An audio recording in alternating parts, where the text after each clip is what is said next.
ایک روح وہ ہے جو حیوانی سطح پہ ایگزسٹ کرتی ہے، حیوانی ہے یعنی کہ جس سے یہ بدنی زندگی جنریٹ ہوتی ہے. اور بدنی زندگی کے اندر دو چیزیں مین ہیں، ایک شہوت ہے، غضب ہے. شہوت کا مطلب یہ ہے کہ ان چیزوں کو طلب کرنا، حاصل کرنا جو آپ کے بدن کے لیے فائدہ مند ہے یا اٹریکٹیو ہے.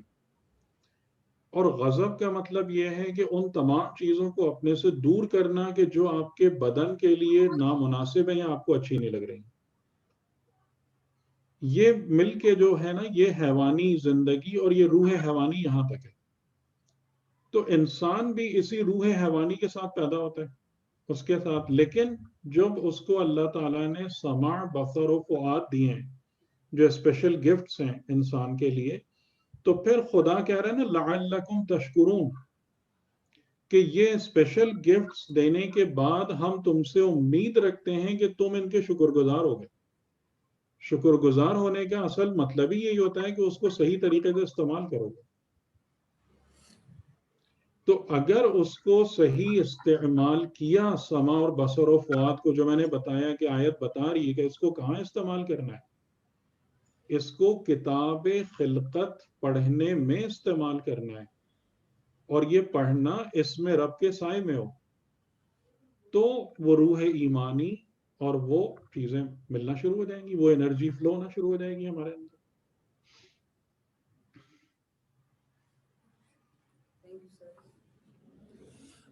اچھا سر، ایک سوال سر یہ ہے کہ جیسے اب آپ نے جیسے بتایا کہ سمع ہے اور بصر ہے اور فواد ہے. فواد نہیں، فؤاد سر. جی جی جی سر، تو اس میں آپ نے یہ کہا کہ جو بھی چیزیں ہم پروسیس کرتے ہیں، یعنی کہ جو بھی ہم نے چیزیں پروسیس کی وہ جا کے سیو ہوتی ہیں قلب کے اندر. ہاں، قلب یا فؤاد. جی تو بنیادی طور پر جو ہمارا جو ابھی پہلے کانسیپٹ یہ تھا کہ ہم تو ذہن نشین کرتے تھے، کہ یعنی کہ ساری چیزیں جو ہم سیو کرتے ہیں تو ذہن میں کرتے ہیں. تو یہ قلب اور کو ذرا تھوڑا سا ڈیفائن کر دیجیے گا کہ یہ جو ہم ہاں دیکھیں، اس میں جو قرآنی اصطلاح ہے نا وہ آپ کے بایولوجیکل اس پہ نہیں ہے.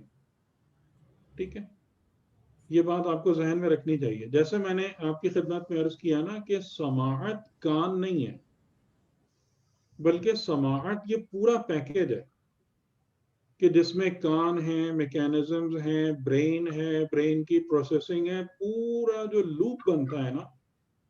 اور پھر اس لوپ میں سے سب کچھ گھومنے کے بعد جو نتیجہ ہم دیتے ہیں اور قلب کی طرف یا فؤاد کی طرف بھیجتے ہیں، اس قوت کا نام سماعت ہے.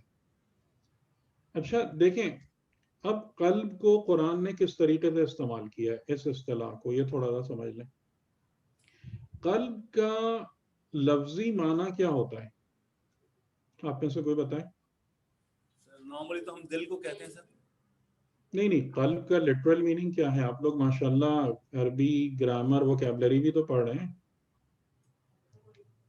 قلب کا مطلب کیا ہے؟ جب آپ کہتے ہیں قلب لشکر، قلب لشکر کا آپ مجلسوں میں سنتے ہیں نا کہ ورڈ قلب لشکر، کور کو کہتے ہیں سر. کور جو ہے، کور جو ہے مرکز.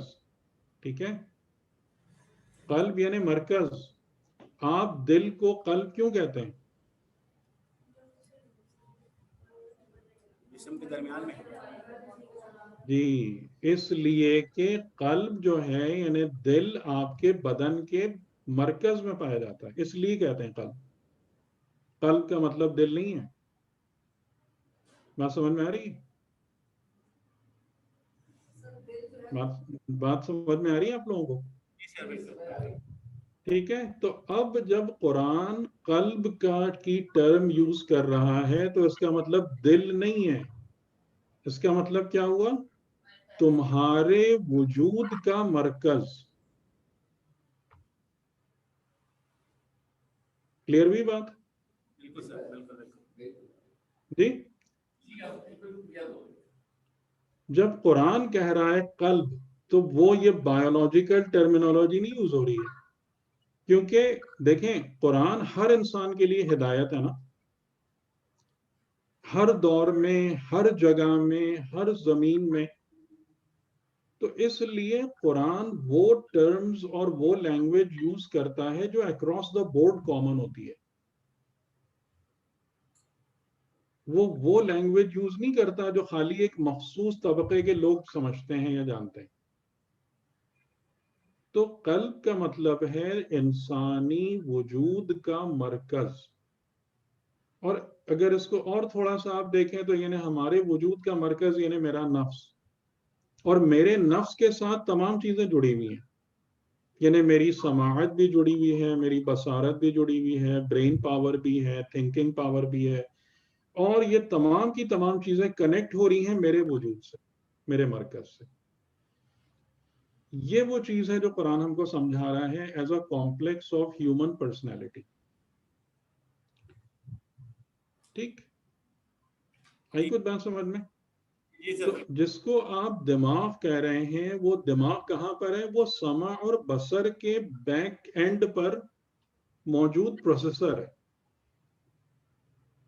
ٹھیک ہے، یعنی کہ جس کو آپ دماغ یا ذہن کی بات کرنا چاہ رہے ہیں، اس کی اس پورے کمپلیکس میں جگہ کہاں پہ بنتی ہے کہ یہ قوت سماعت اور بصارت کے پیچھے جو یعنی اس کے فرنٹ اینڈ پہ کیا ہے؟ آپ کی آنکھیں اور آپ کے کان، اور اس کے بیک اینڈ پہ کیا ہے؟ آپ کا برین، جو اس سارے ڈیٹا کو ریسیو کرتا ہے، اس کو پروسیس کرتا ہے، آپ کو نتیجہ دیتا ہے. تو جو آپ کا ذہن اور دماغ ہے یہ سماعت اور بصارت کے پیکج کا حصہ ہے. ٹھیک ہے، یہ بھی آپ کا ٹول ہے، یہ آپ نہیں ہے. لیکن حقیقتاً آپ کیا ہیں؟ آپ کے وجود کا ایک مرکز ہے. اس وجود کے مرکز میں کیا ہوتا ہے کہ جتنا بھی آپ چیزیں پروسیس کرتے ہیں سماعت اور بصارت کے ذریعے سے، وہ تمام کی تمام جا کے وہاں پر سیو ہوتی ہیں آپ کے وجود میں، آپ کے مرکز میں سیو ہوتی ہیں، دماغ میں نہیں، آپ کے وجود میں. اور اس کا ثبوت میں آپ کو دوں، جب انسان مر جاتا ہے تو دماغ ختم ہو جاتا ہے کہ نہیں؟ ہو جاتا ہے. انسان کی یادداشتیں بھی ختم ہو جاتی ہیں. یادداشت باقی رہتی ہے. پھر کہاں باقی ہیں وہ؟ اگر وہ سب کا سب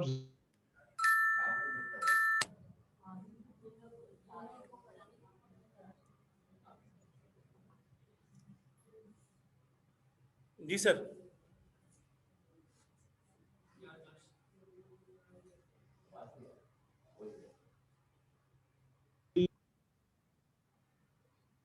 جی فرمائیے، تھوڑا سر ہلا دیں گے، مجھے بھی پتہ چلے کہ سمجھ میں آیا.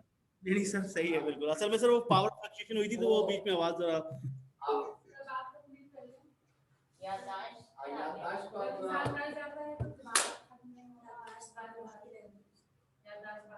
سر.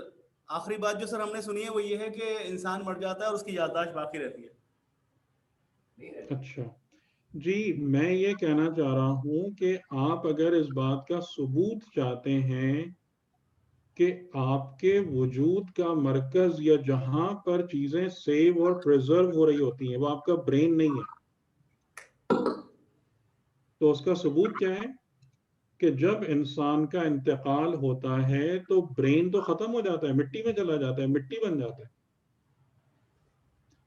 تو پھر مرنے کے بعد یا آپ اس بات کے قائل ہوں گے سب گیا ختم.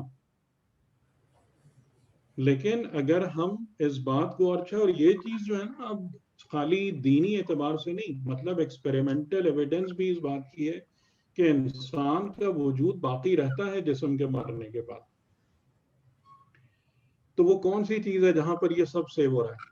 وہ برین تو نہیں ہوا نا، پھر وہ دماغ تو نہیں ہوا.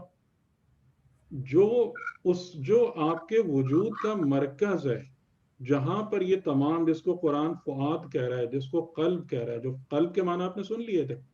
قلب جو میں نے بتایا تھے کہ قلب یعنی مرکز، قلب کا مطلب دل نہیں ہے، قلب یعنی مرکز. تو آپ کے وجود کا ایک مرکز ہے جہاں پر آپ کی سماعت اور بصارت کے تمام نتائج سیو ہوتے ہیں، محفوظ ہوتے ہیں، اور جہاں سے آپ کا ارادہ اور اختیار بنتا ہے، جس کی بنا پر اور وہ جو آپ کے وجود کا مرکز ہے اور آپ کا قلب ہے، وہ آپ کا یہ نہ یہ فزیکل ہارٹ ہے نہ فزیکل برین ہے. ٹھیک ہے؟ ٹھیک ہے سر. تو قلب کی اصطلاح کیوں استعمال ہوئی ہے؟ قلب کی اصطلاح اس لیے استعمال ہوئی ہے کہ قرآن ہم کو یہ سمجھانا چاہ رہا ہے کہ تمہارے وجود کا ایک مرکز ہے کہ جہاں سے تمام چیزیں نکلتی ہیں اور تمہارے جتنے بھی معاملات ہیں سب کا سب اسی کی طرف لوٹتے ہیں. اور اسی بنا پر ایک دلیل یہ بھی قائم کی جاتی ہے کہ امام جو ہے نا، امام اور امامت کا جو کنسپٹ ہے یہ ہر جگہ پر موجود ہے. انہیں امام صادق علیہ السلام کے ایک شاگرد تھے حشام ابن حکم، انہوں نے اسی دلیل سے ایک دہریے یا ایک اس کو جو امامت کے قائل نہیں تھے کہ دیکھو تمہارے وجود اتنے ایک وجود کو خدا نے بغیر امام کے نہیں چھوڑا ہے. یعنی ایسا نہیں ہے کہ تمہاری سماعت اپنی مرضی سے کام کرے، تمہاری بصارت اپنی مرضی سے کام کرے، ایسا نہیں ہے، بلکہ یہ تمام کے تمام رپورٹ کرتے ہیں تمہارے قلب کو. سر ایک سوال ہے. جی سر یہ قلب سلیم اور فؤاد میں کیا فرق ہے؟ میں سن نہیں پا رہا ہوں. آپ قریب جی میں سن نہیں پا رہا ہوں. سر سوال یہ ہے کہ قلب سلیم میں اور فؤاد میں کیا فرق ہے سر؟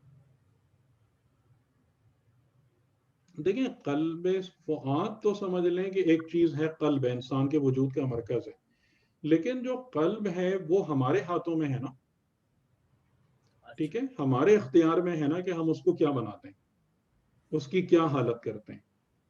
تو اگر ہم اس کو شک اور شرک سے پاک کر دیں گے، پاک رکھیں گے، تو وہ قلب سلیم ہو جائے گا.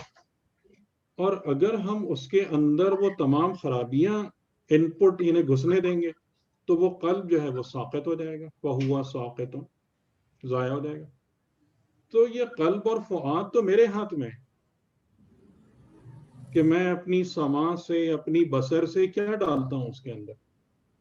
خرافات نعوذ باللہ، فلمیں دیکھتے رہیں بیٹھ کے، خالی ڈرامے دیکھتے رہیں بیٹھ کے، بیکار جہاں پر فضول گوئی ہونے والی محفلیں ہیں وہاں بیٹھے رہیں، تو کیا ہو رہا ہے؟ آپ کی سماع اور بصر سے مسلسل ان پٹ جاری ہی نہیں جا رہی. کہاں جا رہی ہے؟ آپ کے قلب میں جا رہی ہے، آپ کے فؤاد میں جا رہی ہے. اس سماع اور بصر سے جو کچھ اندر جا رہا ہے اس سے آپ کا قلب بن رہا ہے یا نہیں بن رہا؟ آپ کے وجود کا جو مرکز ہے، آپ کی ذات بن رہی ہے نہیں بن رہی ہے؟ ٹھیک ہے.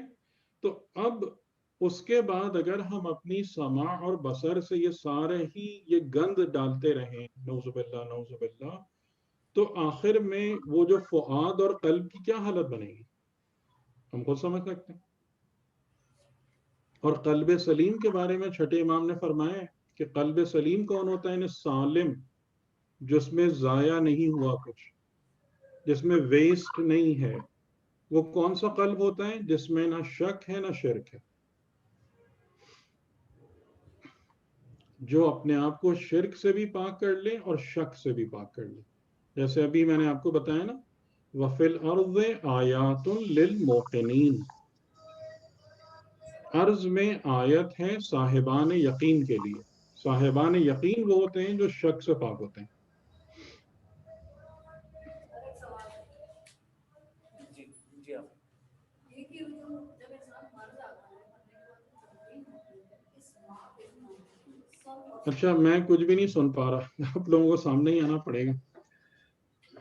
سر سوال جو مجھے سمجھ میں آیا وہ اس طرح ہے کہ جب ہم مر جاتے ہیں تو اس میں پھر کیا ہوتا ہے کہ ہم قبر میں تلقین پڑھتے ہیں اور جس میں اسما افہم ہے اس میں یہ کلمے ہم ادا کرتے ہیں.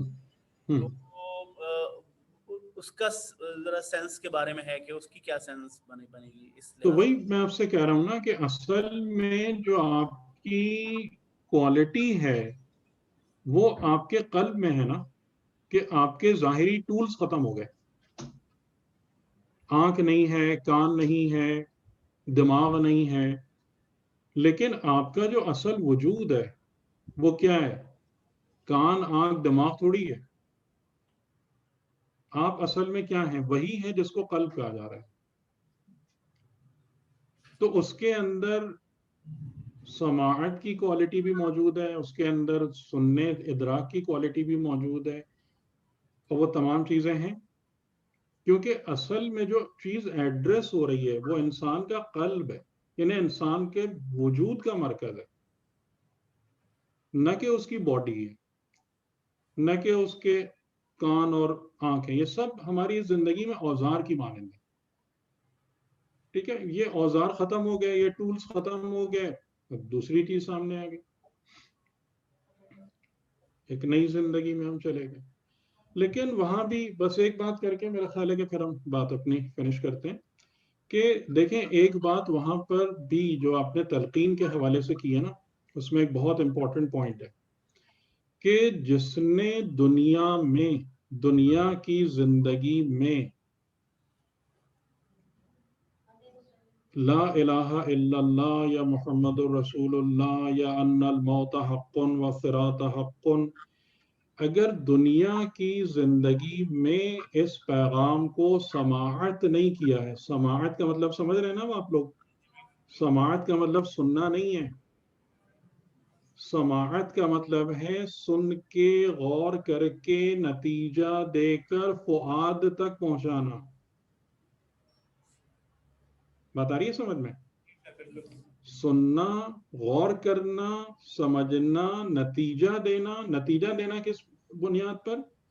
کہ جیسے رسول نے کہا لا الہ قولوا لا الہ الا اللہ تفلحوا، جتنے لوگ آپ کے ارد گرد تھے سب نے سنا یا نہیں سنا؟ سنا، جتنے بھی کفار وہاں پہ تھے سنا.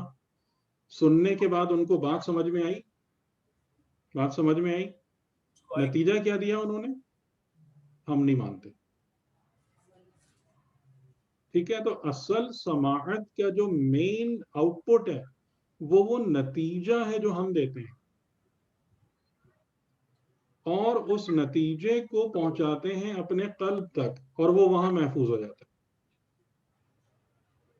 ٹھیک ہے، تو جس نے اپنی زندگی میں ان ساری آوازوں کو سماعت نہیں کیا، یعنی اس کو کہا گیا کہ ان الموت حق، لیکن وہ اپنی زندگی غفلت میں گزارتا رہا. اس کو کہا گیا کہ صراط حق، اس نے کبھی پرواہ نہیں کی اس کی کہ مجھے صراط پہ سے گزرنا ہے. تو جب قبر میں آپ اس کو کہیں گے افہم، تو کیونکہ اس کی سماعت میں یہ سب کچھ موجود نہیں ہے، اس کے فؤاد نے اس میسج کو پریزرو نہیں کیا ہے کسی بھی فارم میں، تو بہت زیادہ امکان اس بات کا ہے کہ کچھ بھی فہم میں نہیں آئے گا. یہ سماعت کی، یعنی سماعت اور بصارت کی یہ بہت امپورٹنٹ بات ہے. ٹھیک ہے، یہ سماع اور بصر جو خدا نے دیے بہت امپورٹنٹ ہے کہ اس کو ہمیں سننے سے نہیں ہے سماع، یہ دیکھنا نہیں ہے بصارت، حقیقتاً وہ نتیجہ ہے. کہ آپ لوگوں نے سورہ مدثر پڑھی ہے، ذہن میں ہے آپ لوگوں کے؟ سورہ مدثر میں خدا نے ایک شخص کے بارے میں کہا ہے کہ فَقُتِلَ كَيْفَ قُدِّرَ ثُمَّ قُتِلَ كَيْفَ قُدِّرَ، کہ قتل کر دیا جائے کہ اس نے کیا نتیجہ نکال کے دیا ہے. آپ دیکھیے گا جا کے یہ کس شخص کے بارے میں ہے. یہ ایک شخص تھا ولید بن مغیرہ، جو عرب میں بڑے ہی ٹاپ لیول کا آدمی سمجھا جاتا تھا، اور اس نے نتیجہ کیا نکال کے دیا تھا کہ پہلے اس نے جب قرآن کی آیتیں سنی تھی تو وہ آیتیں سن کے مطلب ایک اس میں سرور میں آ گیا تھا، اور اس کے منہ سے یہ جملہ نکلا تھا کہ ما ھذا کلام البشر، کہ یہ انسان کا کلام نہیں ہے.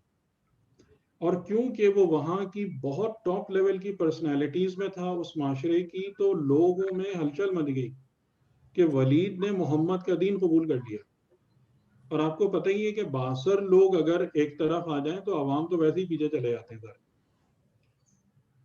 تو یہ جتنے بھی تھے ابو جہل وغیرہ، یہ سب ولید کے کیا ہوا یہ تم نے کیسے بول دیا، پھر اس پر اب شیطان سوار ہونا شروع ہوا. ٹھیک ہے، اور اس نے کہا کہ مجھے ایک رات غور کرنے دو. جب وہ غور کر کے باہر آیا تو کہنے لگا ہاں میں نے غور کرنے کے بعد اس بات کو سمجھ لیا ہے کہ یہ کلام جو ہے یہ جادو ہے، نعوذ باللہ. تو اس کی سماعت کیا ہوئی؟ اب آپ سمجھ رہے ہیں اس کی سماعت کیا ہوئی؟ اس کو خدا نے کیا کہا؟ قتلا، وہ قتل کر دیا جائے. کیف قدرا، کیا نتیجہ نکال کے لائے؟ اور پھر ہے ثم قتلا، پھر وہ قتل کر دیا جائے، کیا نتیجہ گیری کی ہے اس نے؟ تو آپ کو سمجھ میں آ رہا ہے سماعت اور بصارت حقیقتاً ہے کیا جو خدا نے ہم کو صلاحیت دی ہے کہ دیکھنا، سننا، سمجھنا، غور کرنا، مشاہدہ، سب کے بعد نتیجہ، اور پھر وہ نتیجہ جو ہے وہ میرے قلب میں محفوظ ہو جاتا ہے اور میری شخصیت بناتا ہے اور میری شخصیت کی تعمیر و تشکیل کرتا ہے. ٹھیک ہے، چلیں آج ساری باتیں نہیں ڈسکس کر سکتے. اب آپ لوگ تھوڑا سا اس پہ غور کیجئے گا، اچھا ہے، اس پہ سوالات اٹھائیے گا. تو پہلے مجھے بس اتنا سا بتا دیں کہ جو ہمارا فارمیٹ ہے اس میں کوئی پریشانی تو نہیں ہے کسی بھی پارٹیسپینٹ کو؟ صحیح ہے، سمجھ میں آ رہی ہے باتیں؟ جی سر، مناسب ہے؟ جی سر، اچھا ہے. جی جی سر، سمجھ میں آ رہا ہے اور فارمیٹ بھی اچھا ہے سر. چلیے ٹھیک ہے، الحمدللہ الحمدللہ. ٹھیک ہے، اجازت پھر. ٹھیک ہے سر. کوئی اگر ایکسٹرا سوال ہوگا تو پھر میں آپ کو سینڈ کر دوں گا، پھر اس کو آپ دیکھ ہاں لیں. گروپ میں ڈال دیں، اب تو وہ گروپ آپ لوگوں نے بنا ہی لیا، اس میں ڈال دیں. جی سر، بہتر بہتر ہے. ٹھیک ہے سر، تھینک یو. ٹھیک ہے، چلیے خدا حافظ، السلام علیکم. السلام علیکم، جزاک اللہ سر. خدا حافظ. اللهم صل على محمد وآل محمد وعجل فرجهم.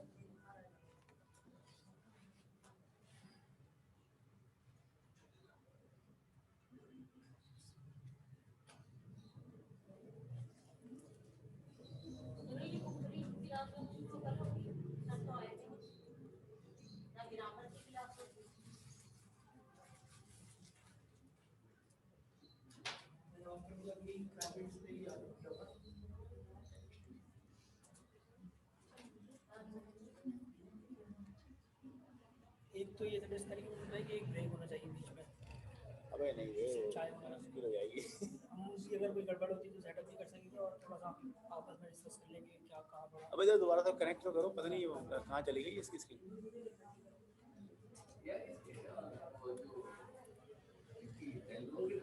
السلام علیکم منوج بھائی، یہ ریکارڈنگ چل رہی ہے ابھی آپ کی. میں بس بند کر رہا ہوں.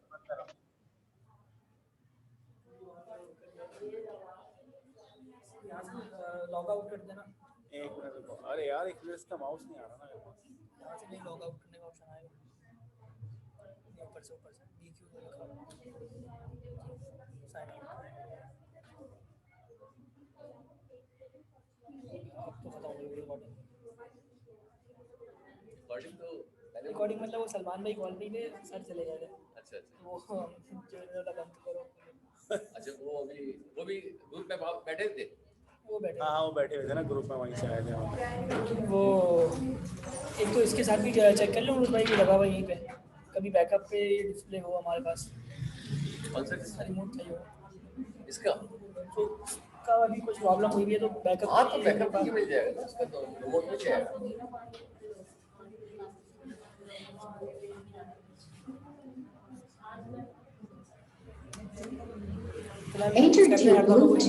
پرابلم ہوتی ہے اور بالکل لاسٹ مومنٹ پہ. ہاں لیکن ہم پہلے سے بیٹھے ہوئے نا، اس کو ہم دیکھ رہے تھے، سب کنیکٹ کر کے دیکھ رہے تھے. پہلی بار آڈیو کا ایشو، پہلی بار ہوا انٹرنیٹ کا عجیب سا ایشو ہوا. آج کی کیا تھی کلاس، کون سی تھی ہماری؟ 6 تاریخ ہے نا آج. 6 کی بھی 3 میٹنگز آ رہی ہیں نا، دیکھتا ہوں بار بار ڈسکنیکشن اور وہ 3 ویڈیو آئیں گے نا. 6 کی تو تینوں کو آپ کیا کریں گے؟ نہیں آ گیا یہ 561 MB کی آ گئی نا، یہ والی صحیح ہے.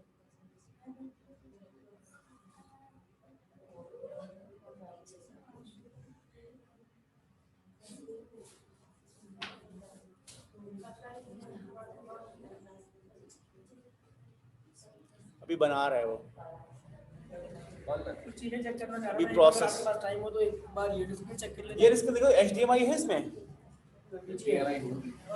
کیبل کا پتہ نہیں بی جی اے تو ہے وہاں پہ دیکھو اس پہ HDMI لگی ہوئی ہے اگر HDMI لگ جاتی نا تو اس کی HDMI میرے پاس ہے ایک بڑی کیبل ابھی تو اس سے یہ بی جی اے اصل میں میرے پاس BGA جو ہے نا کلیئر نہیں آ رہا تھا تو ہو سکتا ہے بی جی اے کیبل کا مسئلہ نہ ہو پتہ نہیں تو پروجیکٹر کے ساتھ وہ اس کی جو original B G A cable تھی وہ بھی چیک کر لیں گے اس کو پاور بھی نکالنی پڑے گی نکال لو نکال وہ تو چارجنگ پہ چل رہا ہے لیپ ٹاپ اس کا ریموٹ جو ہے وہ فون سے یوز کرنا پڑے گا اس کی کمپنی بھی نہیں بنا یہ تو صرف پاور ہے پاور ہے اور ریموٹ سے کرنا پڑے گا لیکن یہ برانڈ برانڈ دیکھیے HDMI تو سب کے لیے ایک ہی ہوتا ہے کوئی فرق تو نہیں ہوتا ماڈل سے فرق تو نہیں پڑتا نہیں کیبل اس کا وہ ہے اپنا اس کا ریموٹ کس کے پاس ہے میں سوچ رہا تھا فون پہ چلنے کے لیے کہ وہ کمپنی وغیرہ کچھ نہیں پتا اس کا یہ تو وہ لڑکا نہیں بیٹھا وہ سائڈ میں دیکھو اس کا ہے کیا